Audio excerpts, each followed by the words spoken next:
અને જુનાગઢનો ને ગોંડલનો ડખો હોય ને તમે અંદરો અંદર લીપટાવી લ્યો. એ મંદિરમાં આવવાનું તો નામ જ નહીં લેવાનું, અમારે મંદિર ધોવા પડે. તો હેલો મિત્રો નમસ્કાર. તો આપણે વિડીયો લઈને આવી ગયા છીએ. તો આપણે વિડીયો વિશે વાત કરવાના છે. તો હાલ આ બાપુની ક્લિપ સોશિયલ મીડિયા પર ખૂબ જ વાયરલ થઈ રહી છે. તો આ ક્લિપ વિશે આપણે ચર્ચા કરવા જઈ રહ્યા છીએ, પણ એ પહેલાં તમે નવા હોય તો અમારી ચેનલ સબસ્ક્રાઈબર કરી લેજો, તેથી કરી આવા વિડીયો હું તમારા માટે લાવતો છું દોસ્તો. તો દોસ્તો તમને ખબર હતી કે જે ગણેશ ગોંડલે જે દલિત યુવકને મારવામાં આવ્યો હતો, નંગ કરીને મારવામાં આવ્યું હતું, ત્યાર પછી સોશિયલ મીડિયા પર ખૂબ જ વિરોધ વધી રહ્યા હતા દોસ્તો. ત્યારે હાલ એમ કહેવાય છે કે રાજુ સોલંકી જૂનાગઢથી ગોંડલ ખાતે રેલી પણ લઈને આવ્યા હતા અને ગણેશ ગોંડલ વિશે પણ ઘણું બધું બોલ્યા હતા અને દેવી ભગવાન વિશે પણ ઘણું બધું બોલ્યા હતા દોસ્તો. ત્યારે હાલ એમ કહેવાય છે કે આ બાપુનો સોશિયલ મીડિયા પર ખૂબ જ વિડીયો વાયરલ થઈ રહ્યો છે. આ બાપુનું એવું કહેવું છે કે દલિત સમાજના લોકો મંદિરમાં હોવા ન જોઈએ અને હોય તો પણ મંદિર ધોવું પડે દોસ્તો.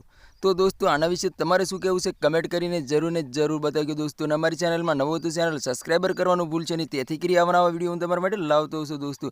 તો દોસ્તો તમને ખબર હતી કે રાજુ સોલંકીના ઘણા બધા દાવાઓ છે કે જયરાજસિંહ જાડેજાએ મને ફસાવીને જેલમાં નાખ્યો છે દોસ્તો. અને રાજુ સોલંકીનું એવું પણ કહેવું હતું કે હજી લગી મારા દીકરાનો ન્યાય મને મળ્યો નથી. જે મારા દીકરાને નંગ કરીને મારવામાં આવ્યો હતો અને જે વિડીયો ઉતારવામાં આવ્યો હતો, જે વિડીયો પણ ડિલીટ કરવામાં નથી આવ્યો અને મોબાઈલ પણ ગિરફ્તાર કરવામાં નથી આવ્યા, જે હથિયારો પણ બતાવવામાં આવ્યા હતા, હથિયારો પણ ગિરફ્તાર કરવામાં નથી આવ્યા દોસ્તો.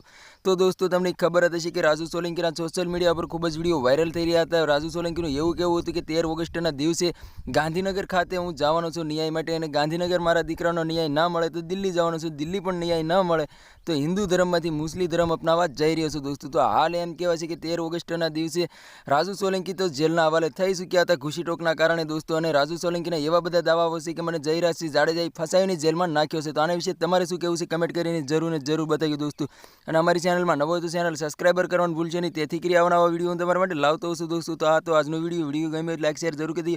ફરી વાર બીજા વિડીયો મળે, તબ તક કે લીએ જય હિન્દ જય ભારત. મળીએ એકવાર બીજા વિડીયો.